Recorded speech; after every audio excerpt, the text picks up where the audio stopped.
I see a lot of Amazon sellers that think that they know about AI, but it's really just the beginning stages. So Okay. it's interesting to see how AI is going to roll out, and that's what we're trying to do here is bring in some of the top experts that go beyond the single prompt.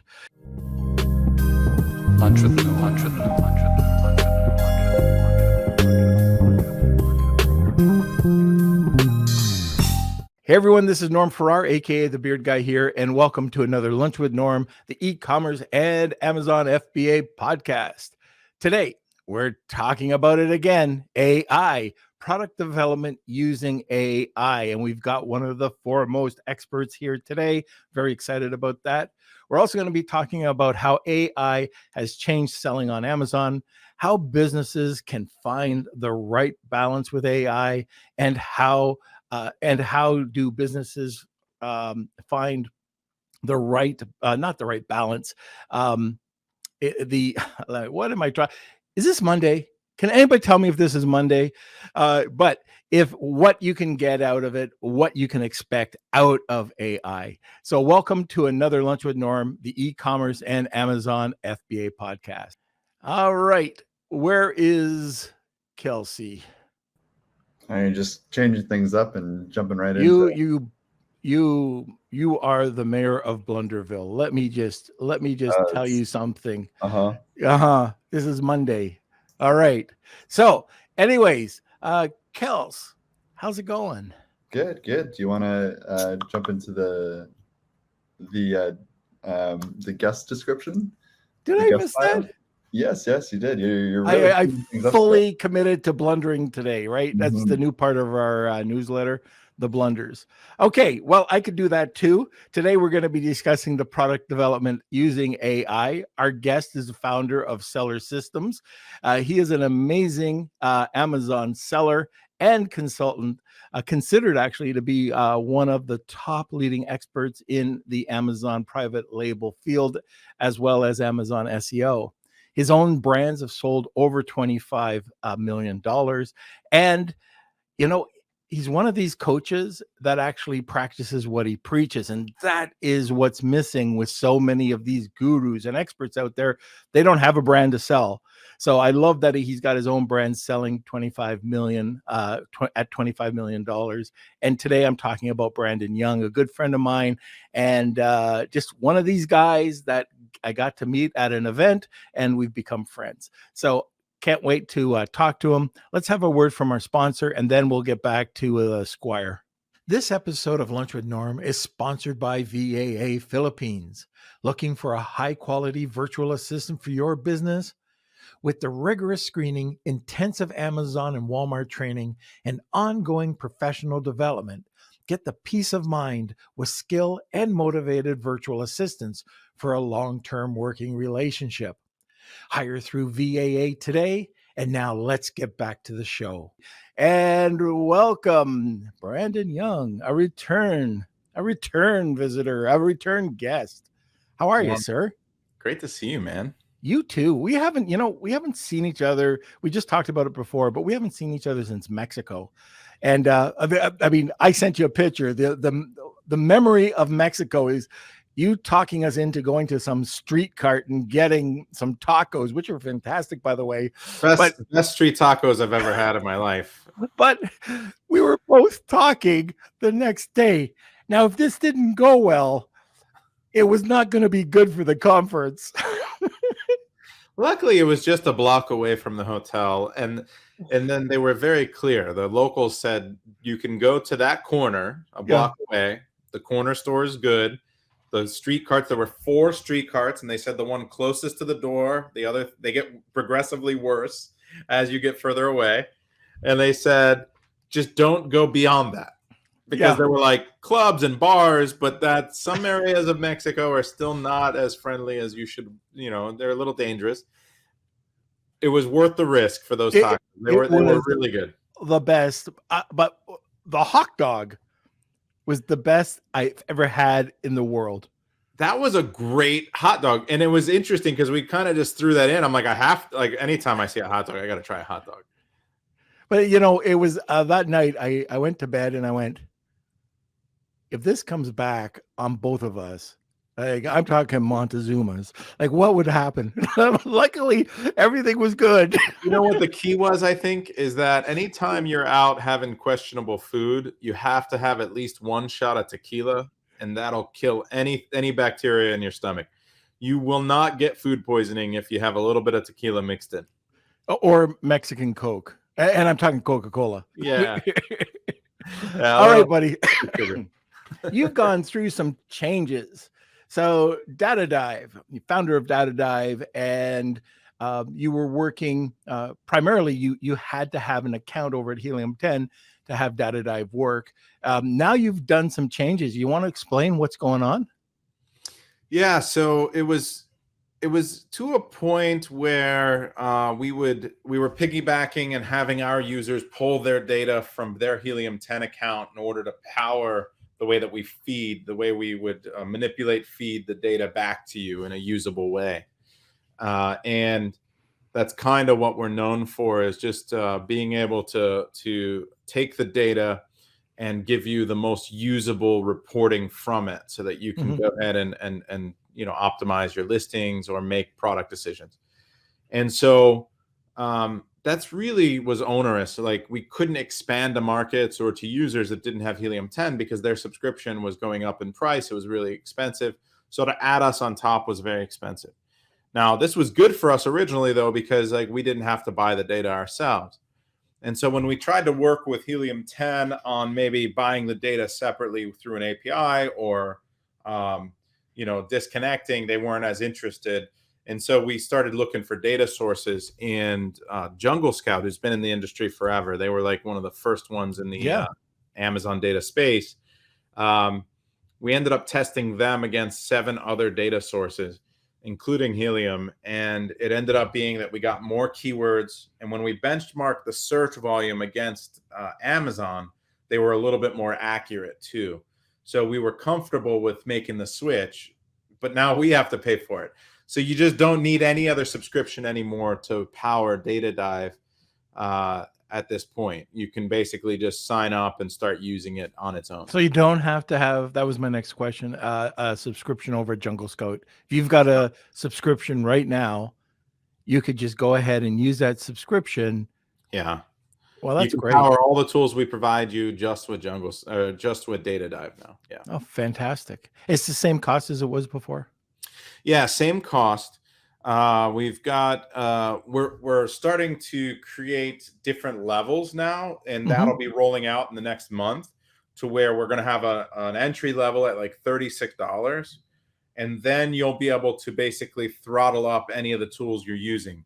So if you're mostly using it for product research, you want to do more dives, then you can get more dives. If you're a copywriter, you're doing a lot of copywriting, you're optimizing your listing a lot, then you can increase the number of AI copywriting that you do. So it's going to be able to basically be controllable by you based on usage, which will be a lot better than the current situation. All right. So let's get into AI. AI is the rage. I hear you talking about it. I see a lot of Amazon sellers talk about it. I see a lot of Amazon sellers that think that they know about AI, but it's really just the beginning stages. So it's interesting to see how AI is going to roll out. And that's what we're trying to do here, is bring in some of the top experts that go beyond the single prompt. And anyways, so we're talking about AI. How has AI changed Amazon for you? Oh my God. I am so excited about AI. So I'm breathing and sleeping product design and development, and with my brands again. So for a long time, I was the one doing the product development and the launches. And then we've built up this team, and I kind of handed it over. And last year, I'd say that our success rate had dipped. It was to be expected. Whenever you hire or replace yourself, you're looking for people that can do it maybe 70% as good as you, right? So you're naturally going to get a little less efficient, but then I can focus on other things. And what I ended up doing is, as soon as Midjourney came out and I started playing with it, and I was like mind blown with how good I could get with designs. Because my bottleneck was always, hey, I want to launch 4 of these types of products, get me some designs. And then 2 weeks later, I'd get back 5 variations that I was okay with, that I didn't love, but I was like, that's the right direction. That'll be all right. Let's test it. Let's see, maybe we'll try it. But with Midjourney, within an hour, I can have 40 designs that I love. And I'm like, okay, which of these 3 are going to be the best? Which of these 3 already can beat the best-selling incumbents on Amazon? And so it was that excitement that got me back over to China earlier in the year. I've been there twice now for 4 weeks and 3 weeks at a time, and just visiting factories and saying, how do I take this idea, this concept, this design, and turn it into a real product?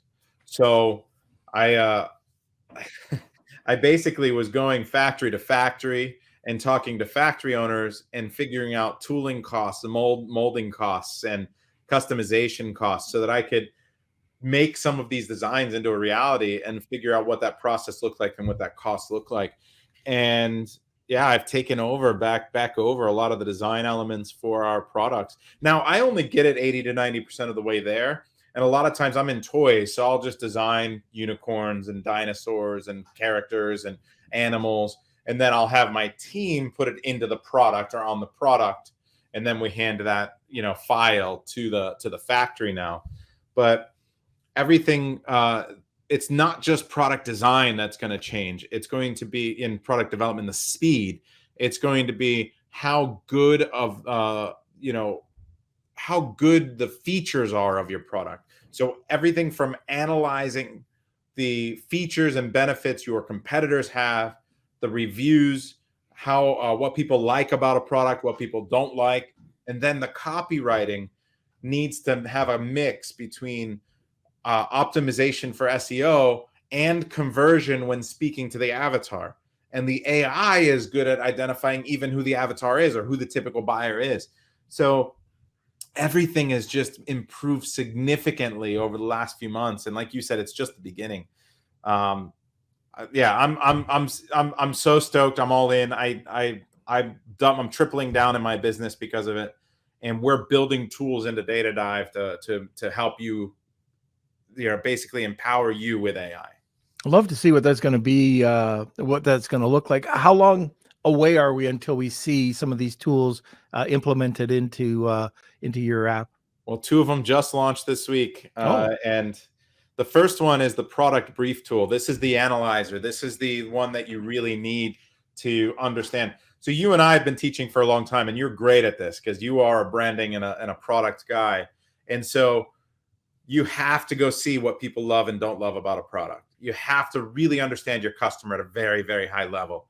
And so one of the things you would spend a lot of time doing is digging through hundreds of reviews, thousands of reviews. So that would take hours, tens of hours to really do it right. Like, what are the features of each of the products? Like, what do they purport to have? Do they have an extra zipper here? And what's the purpose of it? And do people like it or not like it? What's it missing? What could we do better? What are people buying with it? What could you bundle with it? We have now the product brief tool where you select 10 competitors, the top 10 competitors, and within 10 minutes, you're given all of that information. It digs through all of the detail pages, all of the reviews. It tells you all the features, and then you select them. So it's really, really cool because it'll give you 25 different things that it thinks are features, and it'll say like the grip, nonstick grip, comfortable, can be used multi-purpose, has a slicer added to it or whatever. Like if you're talking about a garlic press, right? So then you could just select the features you want to add to your product and then move on. And then it says, okay, here are all the things people said they like about it based on the reviews. In the reviews, it's had all these different things people complimented. Then the next section, you select the ones you want to make sure you include. The next section says, here's all the complaints people had. Here's all the things people said they didn't like about it. And you could select all the ones you want to make sure you avoid. And then it'll tell you the AI, this is the most mind-blowing thing. The AI, based on all of that data and information, will tell you what it thinks you need to do to add value. So what are the value-added recommendations from the AI? And then the next part is it identifies the top 8 buyer personas or avatars and says, this person buys it for this reason, this person buys it for this reason, this person buys it for this reason. So you know how to position the product and the packaging to speak to that buyer. And then once you select all these different things, you can hit a single button and it makes what we call a product brief that you can hand to your factory, your sourcing team to go build the perfect product, to build a product that's going to outperform your competitors and avoid the negative reviews. That's already out. Wow. I had no idea that was already built in. So we had it in closed beta with our Inner Circle members for probably a month Yep. and a half. And then we just went wide in beta with all users. Very good. Wow. I don't know where this is going to go, but I do know you, and I do know your app, and it's going to be cutting edge. I just know it. All right. So now let's talk a bit about businesses and where can businesses, like right now, I think a lot of businesses want to get into AI. They don't know how to get into AI, and where can they find the right balance without going shiny object? Like you can shiny object this to death.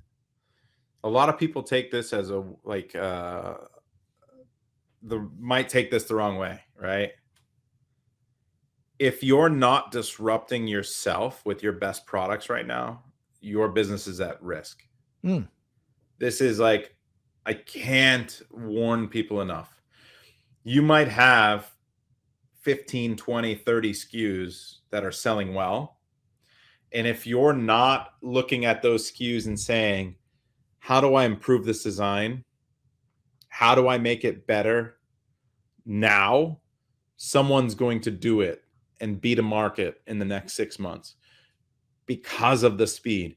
So the way businesses that are already doing well need to think about AI is to think about, how do I make my products, my current products, better from a designs perspective and an offer perspective?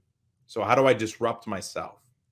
And secondly, how do I add additional variations so that I can improve my conversion rate and have some kind of moat? How do I add IP or designs or copyrights?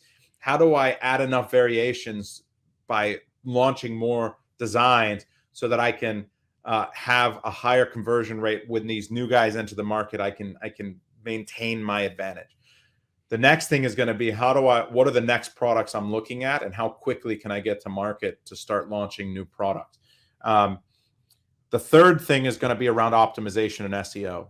What AI is allowing us to do now at this point, because of like our tool, for example, it was always great from a data perspective to know where your gaps were. So if you look at the master keyword list, you would see, and I'll give you an example. Like when we were at $1 Billion Seller Summit before we were in Mexico, I did my talk and I gave a case study and I said, hey, this is just the product I found. It's a card shuffler. It's like a 6-deck card shuffler, but like automatic card shuffling machine. And I put the top 15 on there. And I said, this guy's the best seller. He has double the sales of everybody else. He's crushing the market. But you know what? Based on the data on the master keyword list, he's got 2 or 3 keywords that he's not doing great on. He's like number 30, number 50. And to me, the reason that he's not doing well is if you look at those keywords and you see what the common word or phrase is, it was 2-deck, right? Because he was selling a 6-deck shuffler. But if it shuffles 6 decks, it definitely still shuffles 2. So he was just missing 2-deck in his entire listing. Now, Amazon thought it might be relevant, but they weren't sure. So they kind of soft blocked him because he didn't build 2-deck anywhere into his listing. He didn't write it anywhere. And I said on stage, I said, if that guy goes and rewrites his listing and says, instead of saying shuffler 6-deck, which is a less volume keyword, but if he wrote 2 to 4 to 6-deck in his title, just changed 2 words, he would immediately rank better for those keywords because he was top 3 for every other keyword, and his conversion rate was crushing, and he was by far the best. So he had the credit in the bank to rank for those keywords, but Amazon was blocking him because his relevancy score was not high enough. I got off the stage. I walked to the hallway. A guy chases me into the hallway and says, hey, that's my product. Later at dinner the next night, because the first thing I said to him is, please make that change and let me know what happens. The next night he comes back and he shows me a keyword tracker chart. all of those keywords and like 10 more he showed me went from not indexed at all or ranking poorly to top 10. And he said, we just did the math. He said, just that change will probably make us an extra $100,000 this year. Wow. That's the power of understanding how data works and understanding how to parse the data. That's what Data Dive was already good at. The next step now is to take that and know which keywords to use based on the algorithm, which keywords to use, what order to put them in, where to put them in your listing, and then what match type to put them in, right? That's the math behind the algorithm that we're good at. Now the next step is to write the listing with the SEO, proper SEO, to write the listing to convert by speaking to the avatar. That's what the AI is good at. So anyone can just say, write me a listing with ChatGPT, and it'll write something that sounds awesome. But if you don't have the data behind to back it up for SEO, you're going to hurt yourself. You're going to end up with holes in your indexing because you're missing certain like root words or phrases. You're not going to have the maximum ranking potential based on the match types. So you have to do both. You have to do both. And so what AI allows you to do is take the SEO, hand it to the AI, and say, use these keywords in this order, in these positions, in my bullets and in my title. But now also write me something that's going to speak to the buyer and convert. Now I can start to outperform my competitors at a better rate because I'm going to increase my conversion rate significantly because I'm having a better conversation. So that's the 3 steps. Those are the 3 steps I would take for any seller, but especially existing businesses. Disrupt yourself, add variations to your existing listings, find new products and start building them quickly, and then go and start optimizing your listing using AI and using the right data. Awesome. Now, hopefully that guy gives you a gift of some sort for getting them up $100,000 in sales, but even just a couple of burgers or something. All right. It's the bottom of the hour. We have a lot of listeners right now. You're probably first-time listeners. If this is your first time, at the end of the podcast, we always give away something, and it's called the Wheel of Kelsey. Today, we have some great giveaways. Plus, we have a couple of add-on giveaways. I just saw one of our listeners wants to give away one of his products. So we'll do that as well. Okay. So if you're interested, Brandon, what is up for the Wheel of Kelsey today? So I wanted to give away a few because I want to give three people a chance to get a free month of Data Dive. So all right. That way you can take it for a test drive. You can run your products, your listings. You can look at new niches, and you'll have basically unlimited usage of a bunch of the tools for a whole month. Oh, that's fantastic. Okay, so and again, I saw Rad. In memories of his late daughter, he's going to be giving away one of his products today, which is awesome. Thank you so much, Rad. And we're going to also be giving away, this is to one person, not for all 3. And then we'll give away a Tariff Terminator. So one person's going to get all that. And then we've got the 3 in total that Brandon's going to give away, which is awesome. So let's go over to a sponsor and then we'll come back. This episode of Lunch with Norm is sponsored by SureGo Marketing. Ready to take your brand to the next level on TikTok and Instagram? SureGo Marketing specializes in helping entrepreneurs and coaches build profitable brands on TikTok and Instagram, and in less than 90 days. With SureGo Marketing, you could build your brand, create incredible video content, and increase leads without spending a single dime on ad spend. Visit SureGoMarketing.com today and elevate your brand. Now, let's get back to the show. By the way, I see Shyla is on under Ben Gross, I believe. Shyla, I just found out that I'm going to be in New York on Wednesday, so I don't know if you're around. Cigars sound good to me. Okay, let's get back to this. We don't have a lot more time. We'll get to the questions right away. Let's just get into one more question. And unless you think that there's a better question you should be answering, but what roles and tasks are best suited for AI?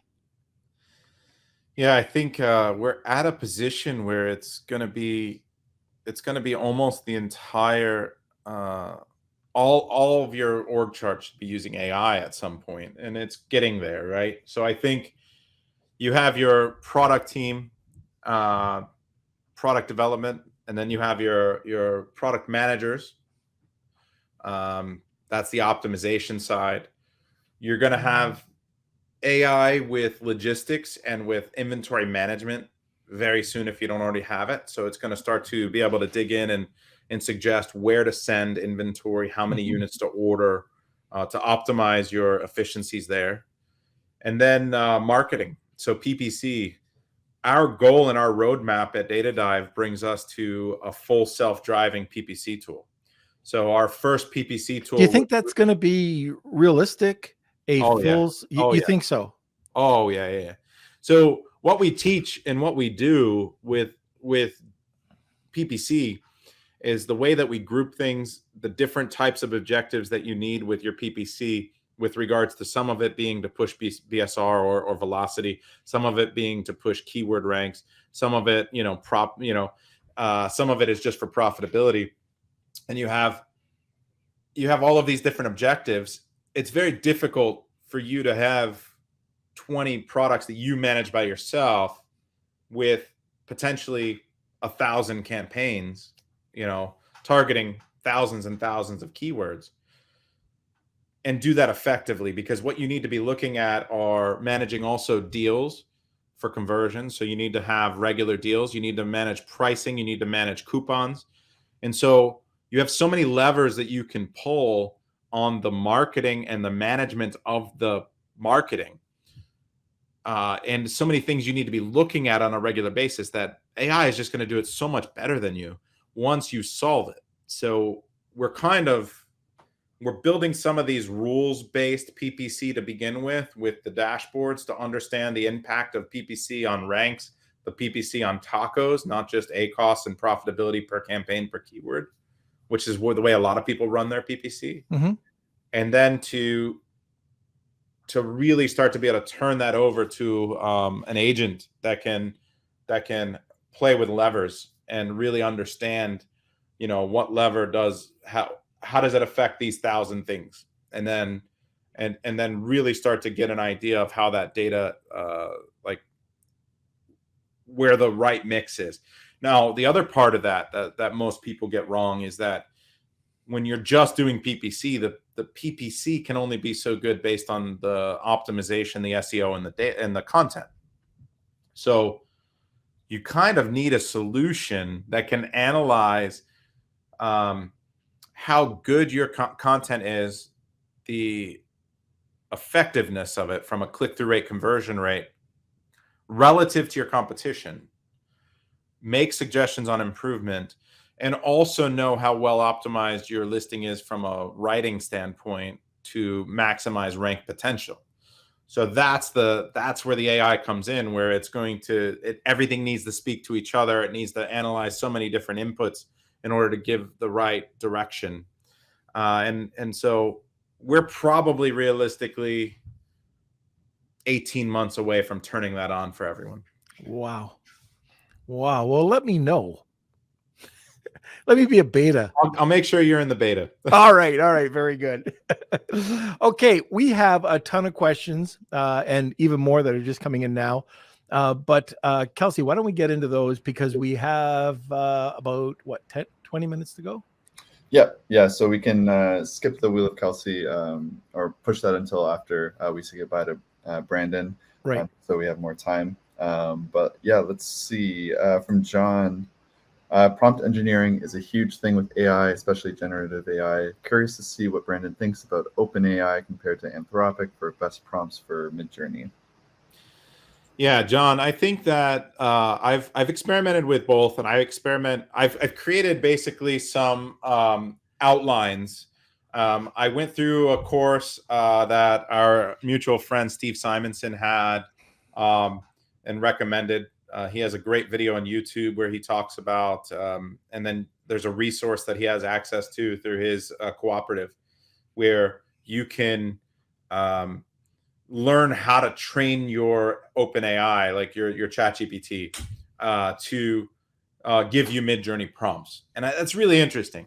So essentially I came up with a framework for what elements I want to include to begin with, to try to prompt the AI to give me some open prompts. I don't want to be too specific in the beginning because I want to see what it thinks, and I want new ideas, right?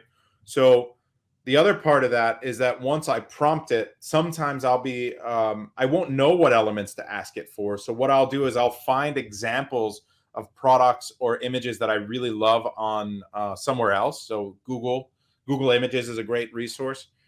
And I'll take that in and I'll ask Midjourney to describe it. So if you use the /describe function and you upload an image, it's going to give you 4 potential descriptions of that product. Now, most of the time, that's not the most accurate. Like if you just use that same prompt it gives you, you're going to get something completely different. But there will be an element. It'll say in the style of a random artist I've never heard of, right? And so I'll use that element and I'll say, okay, what does that do? And I'll throw that into my template and then see what it comes up with. So prompt engineering is very iterative and it takes a while to get it right. And you have to fight with it. And you have to sometimes you've built up this really long prompt. Sometimes cutting it way back and making it more simple again will get you better results. But yeah, prompt engineering is definitely a skill set that you need to get really good at to start getting the results you want. But it's something that I think anyone can start diving into. So I don't want to take like an exact prompt from ChatGPT and throw it in and then as a starting point. Sometimes I'll start with less sometimes is more. Yeah, I've been playing around a lot with Anthropic or Claude. Cloud is actually, I think, what it's called. But Claude, Claude, and I'm liking it. I like it a lot. And I might even, depending on what I'm using it for, I like it better than ChatGPT. Plus, you can add up to 75,000 words. I've been trying to create this fictional novel. And I need all these different things that are always coming back and relating to probably about 20 different things: the atmosphere, the settings, the character development. And this is perfect. It's almost impossible to do it with ChatGPT, and you can do it quite easily actually with Claude. And just playing around also with all of them. There is something Steve Wiedemann was on the other day, who's probably one of the foremost, most intelligent person that I know in AI. Now, there's a lot of people out there that are top people, but Steve Wiedemann, put it this way. This is hilarious. For SEO, you might know Steve. When you used to type in SEO expert, SEO consultant, SEO whatever, he was number 1 until he got razzed by the SEO community that, just trying to be number 1. So he had to take it down. And what? He was, yeah. So now if I'm going to hire an SEO expert and then they're not ranked number 1 or on the first page, like. But this guy, he's awesome. He's been on probably 4 or 5 times, and his textbook on SEO is used by 40 universities. Wow. And anyways, now he's taking SEO for the internet, and he's working in AI, and he's telling us all these different things that you should be doing. And one is summarizing. And so there's I think it's just called, I think it's called GPT Summarize. Kelsey, maybe if you could look it up, but it takes Bard and it takes a lot of the LLMs and just summarizes it, and which would be the best answer. Then you could just pick. Okay. Yeah, it's pretty cool. Yeah, that is cool. But anyways, all right. Next question. Yeah, that plugin is called ChatGPT Summary. Okay. Yeah, extension for Google. Okay, next one from our Facebook user. Can you value the importance of a keyword at a specific location? Let's say if the keyword is in the title, it has a weight of 50. If it's in the bullet points, it's 40, in description 25, in search terms for 35, for example. Yeah, title is definitely more important from a weight perspective, the most important. And the beginning of the title is actually more important than the middle or end of the title. And what we found is after character 150 that sometimes you don't get indexed at all in the title. So you want the shorter titles or use that last 50 characters for, descriptive stuff that you think will help sell the product, and additional information about your variation, how many, whatever, like if it holds water, how much it holds, right? Like you can put that towards the end and it won't hurt your indexing as much.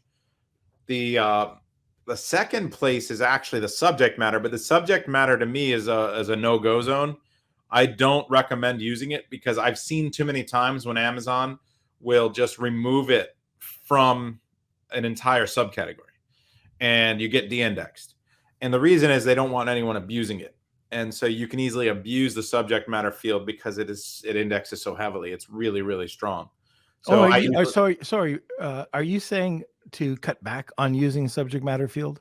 I don't use it at all. I don't recommend using it at all. Because I've seen too many times when they get rid of what's in there, and all of a sudden you have a bestseller that no longer is a bestseller, and it's really tough to recover. You have to rewrite your listing to figure out what was missing, what now the indexing is missing, and then put that in an important spot and try to recover and hope that the algorithm reads your listing to give you the weight back, and you have to throw some marketing at it, and sometimes it's impossible to recover. I've seen it kill products. So I don't know what their official policy is going to be moving forward, but I just feel like it's not worth the risk. The keywords section is good, but the keywords is weighted less than the description. So it'd probably be its title, subject matter, description, and then keywords, and then not description. I'm sorry. Title. Bullets are the next part. Sorry, I was saying description. Title, subject matter, bullets, keywords, and then description. That'll be the order of importance for your keywords. All right. Okay, next. All right, this one is from Tony. If you had only 10K USD to invest in Amazon in 2023 as a newbie, what would you advise? I think 10K is reasonable. I think less than that, you start to get into a really tough spot. Really, there's two levers with regards to your budget. It's going to be the velocity of the product and the landed cost, right? So you can basically have a wheel. What we have is a grid. And then what we usually recommend is that you have to take your lead time at the factory plus your shipping time plus 2 weeks. That 2 weeks window gives you an idea whether it's working, your conversion's good, it's going to be a good product, and gives you time to reorder it. So if you have something that you're making in China that takes 30 days, then it takes 45 days to get here on the water and to check in, and then you have 2 weeks, you need 90 days of inventory. You need 3 months of inventory. So that can be a lot. Now that 90 days of inventory and it sells 10 a day, you're looking at 900 units times a $3 landed cost, $2,700. Plus, then we usually double it because you need a down payment on the next order. You need to have marketing expenses. You have stuff that pops up that you need to pay for. So I usually take that landed budget and double it, and then that's the budget I need for that product. So a $10,000 product, you can find something that you're landing for about $5, sells 10 a day, and you have 90 days of inventory. Yeah, that's not bad, right? Like that's you can still get it done. I think that's not tight. It's tight. But you also need to make sure you're entering a niche where 10 a day puts you in the top 4 or 5 sellers. A lot of people will enter into a fast-moving niche thinking that they are going to be okay being the 12th bestseller, and everyone ahead of them is moving more units. And what ends up happening is if you execute your launch well and your design well, you start to sell more than you expected because you did it right. You did your SEO right. You did your marketing right. You launched the product correctly. You did the right PPC. And what ends up happening is now you run out of stock and it was a good product for you, but you couldn't afford it.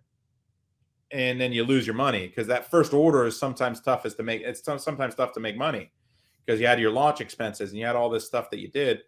And then by the time that next order gets in, you've been out of stock for more than 30 days. That's really hard to recover because of the way the algorithm works. There's averages built into your ranking algorithm. It's a much longer conversation than this, but just trust me, once you hit 30 days out of stock, you've accumulated a lot of negative history. It's really tough to recover sometimes. And so you're kind of like, you're always playing this catch-up game that you just can't afford to play. So you got to make sure that you analyze the product properly from a data perspective to understand what the true velocity potential is, order enough inventory to make sure you're not running out, and also have enough capital and units, right? Are you sourcing everything in China? So yeah, we're 99% China. Like, yeah, everything's in China. We went to that Mexico event because we were looking to potentially move some things or try to start making some things in China or in Mexico. They're still not at the level there. Like, it's very difficult to get. Like, toys are our main product. Yeah. And an injection molding plastics company that can make the quality of plastic toys at the volume we need and with the right level of QC, just we can't find it. And then the wooden toys we sell, they said they can't paint the toys. We found some wooden factories and we're like, okay, can you make these? And they're like, we can do everything but the painting. I'm like, well, I can't send it without the painting. So what does that mean? Well, you can no, I got it. You can make it a do-it-yourself kit. That's true. There we go. We could sell some kits and all right, you and me, we're gonna do this. Okay, next question. All right, from Simon. Does DataDive have a stocking tool? Will it be able to create FBA shipments? Then the warehouse can use it for managing our inventory management tool is not built. That's like fourth down the line. We're more likely going to end up partnering with a really good tool there or acquiring someone that sits separately and interacts and then ties in with us than building that. That's a much different animal. There's a few good tools out there that have invested 2 years and millions of dollars to build something great. Like one of the newest on the market is SKUpreme. And those couple Inner Circle guys actually that have spent the last couple years building that.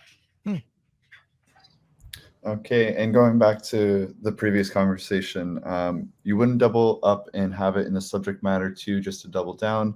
And if they remove subject matter, then you still have it indexing elsewhere in the listing. Well, the problem with that thought is that it's not cumulative credit. So it's only going to pick it from one spot.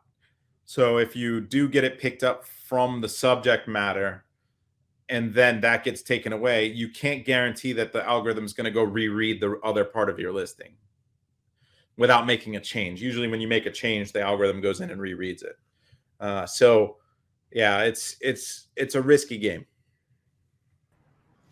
Okay, and what AI tools are you primarily using besides Midjourney?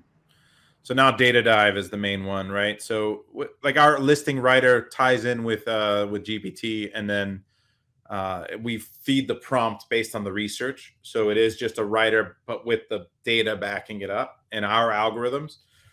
And then our product brief tool, where we go analyze all the competitors and then get the feedback from that. So those are the three ones that you need the most right now, I think, from a product design perspective and an optimization perspective.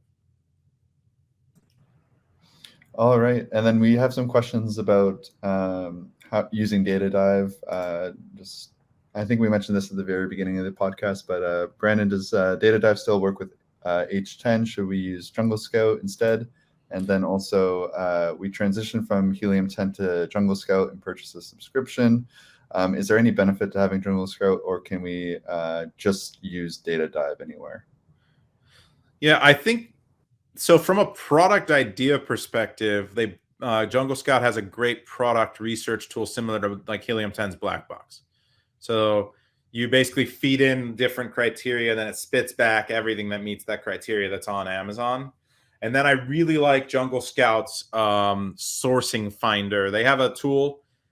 It looks at all the inbound shipments from customs, and you can put in a product and it'll tie it to that and then tell you who the supplier is. So you can find suppliers through Jungle Scout too. Outside of those two tools, I mean, they've got a couple cool things, but those are the main ones I use Jungle Scout for. And then their subscription for both of those is very cheap. Like, I don't know, I think it starts at like $40. a month. Just much more affordable than Helium 10. So, but it's up to you. I think Data Dive is if you can figure out how to get product ideas, you don't really need much beyond Data Dive. Okay. And you guys have what is your code for Data Dive? The affiliate code. Oh gosh, it'll probably be beard lunch, something like that. Kels, if you could check that out, because we do have a code here. If Kelsey's on his job, but you will save. So the affiliate savings, if it buys Norm and Kelsey coffee. Coffee if you use it, but it also saves you $50 per month, and that's ongoing. So you definitely want to know what that code is, and then use it. You know what, Kels? We should kind of do this during a show when people like Brandon are on, and maybe we can get smart and do this. We haven't figured out this game, like almost 500 episodes. I'm so bad at it too. We still haven't figured it out. I'm the worst at it. I had over a thousand Inner Circle members, and Helium 10, right? Like all of them use Helium 10 because I teach it. I was teaching it for years, and I would get credit for like 100 people. I'm like, what am I doing? Like, I'm so bad at this. Oh my gosh. Yeah, I know. Oh, there it is. Kelsey found it. All right. It's it's Norm. Okay. Kind of figures something along there. Okay. You're just about at the end. Do you want to it's 12:54. I don't think we have time for another question. Yeah, we can. I can go in through one and push Okay, it. let's go one question and then Brandon's out of here. Okay, we got one more follow-up. What about keyword and rank tracking? So our rank tracker is in closed beta in the Inner Circle. So if you're in the Inner Circle and you request, you can get access to it. So the way that we've built it is very different than what people are used to if you use Helium 10, because what we do is we grid it, and then we import it directly, the keywords directly from up to the top 500 from a master keyword list directly into the tracker. And then we allow you to track by root word, which is basically how we parse and set up our PPC. The reason we do that is because roots really perform similarly together. So if you have the root represented, and the root is just a repeated word and phrases, repeated word and phrase. So like felt diaper caddy would be a root phrase, whereas gray diaper caddy would be a different root phrase. And so all of the gray or all of the felt should perform similarly. And if you have it represented well, the keywords should move together if you target 20 keywords that all have felt diaper caddy in them. That's just gives you an example. So the way that we do the tracking is that you can narrow it and you can actually group them by root, and you can parse the data, the tracker, into different reports. So you understand how you're doing from different roots perspectives.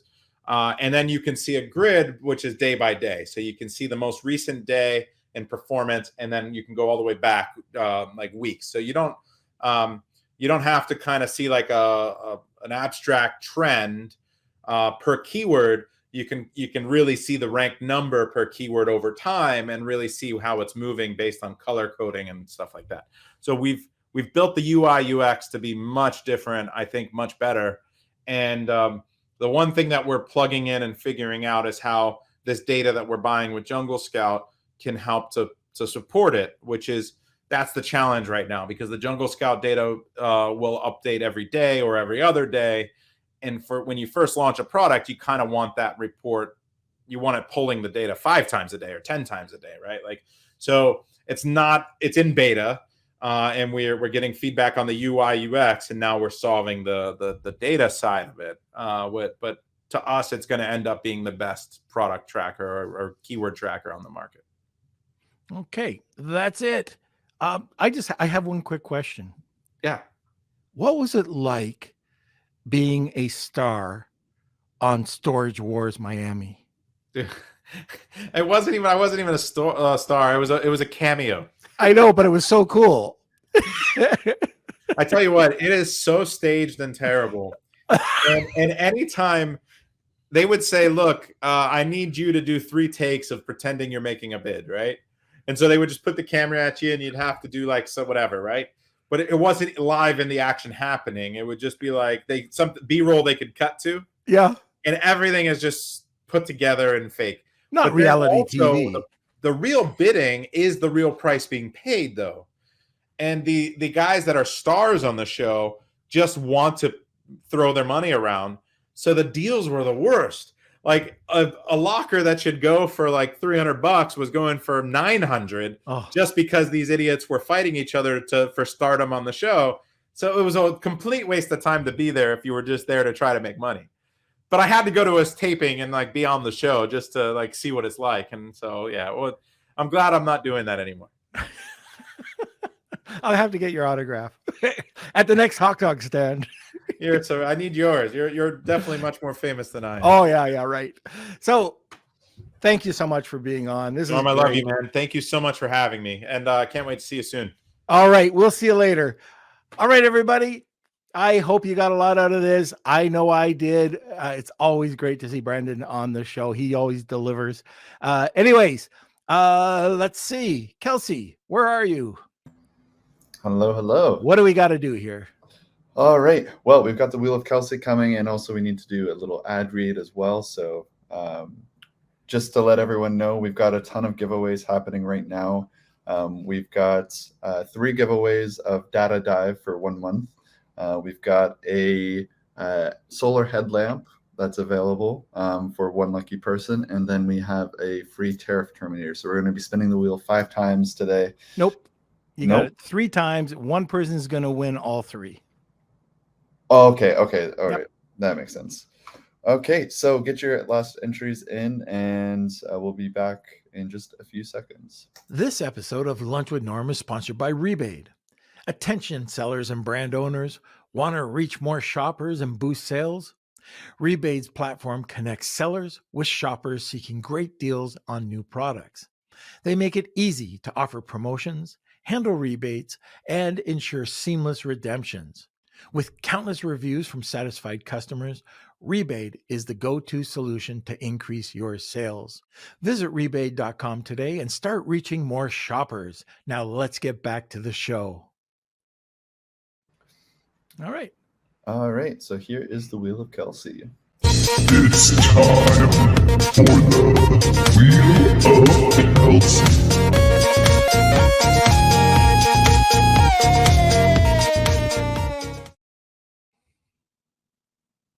All right. So thank you everyone for entering today's Wheel of Kelsey. I believe I got everyone. There's quite a few people. I'm going to shuffle these up. And we'll do you want to do the big one first or last? Last. All right. So this is just for the Data Dive. Let me see. The first winner is. And the winner. Oh, who is it? Like it looks Tony. Me. There you go, Tony. All right. That's for 1 winner. I think it's pretty cool that you just need to stand alone now with Data Dive. I was surprised at that. Yeah. All right. Winner number 2 will be, looks like it's maybe Steve, maybe Redbeard. Oh. Redbeard. Oh. All right. And then the big winner for Data Dive, Tariff Terminator, and a headlamp. Headlamp is only available for US, so if you're not, we'll have to figure that out. But let's see who the winner is. If you are the winner of any of these prizes, email me k@lunchwithnorm. Rad wins his own. Okay. You know what? I'm sure Brad's going to say do it again. So let's do it again for Rad's solar lamp. Yeah. Okay. So Rad won the Tariff Terminator. He almost won it again. Justin. All right. There we go. He wins the headlamp. All right. Okay. So we got lots of giveaways today. And by the way, just keep your eyes out for our 500th episode. We got something really special coming up. This is 479. So within the next within the next 2 months, we'll be at the 500th episode, well before that, actually. And we've got something really special planned. So anyways, just wanted to give you a little hint what's happening. Kelsey, let's finish this thing off. Okay, so thanks again for everyone entering.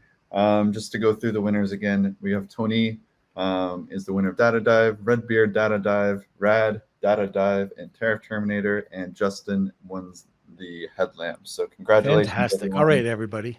That's and great. Make sure you smash those like buttons. Follow us on anywhere you listen to podcasts. Also, we just hit 3,000 subscribers on YouTube, so thank you everyone for that. And yeah, thanks for watching, everyone. All right. Very good. And don't forget, if you want to check out our journey on TikTok, it's LWN Deals. And by the way, we've never explained what Kelsey's doing. He's come up with a concept, something very unique, a different look. He goes out and he finds really great deals that are 4.4 stars or better, so no garbage. And he puts together multiple deals within each TikTok video.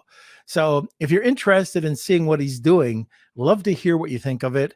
And like I said, I'm really surprised at how fast it's grown over the last month. And we found out that there's a lot of different avenues. Think about this as a seller. You could do all sorts of different things. And you might be doing different types of social media, or you might be doing PPC, or you might be doing something differently. If you don't split test or try different things, you'll never know what will take. And I can tell you, out of all the social platforms that we've used, TikTok is just taken off for this particular campaign. So don't forget to test things out for yourself. What works for one product's not going to work for another. And that's all I'm going to say. All right, everybody. Join us every Monday, Wednesday, and Friday. We've got a great week this week, so tune in. And like I always say, we have a great community. If you're not part of the community, you can join us on Facebook, in our Facebook group at Lunch with Norm, the eCommerce and Amazon FBA Collective. Want more great information? Don't forget to subscribe by clicking here.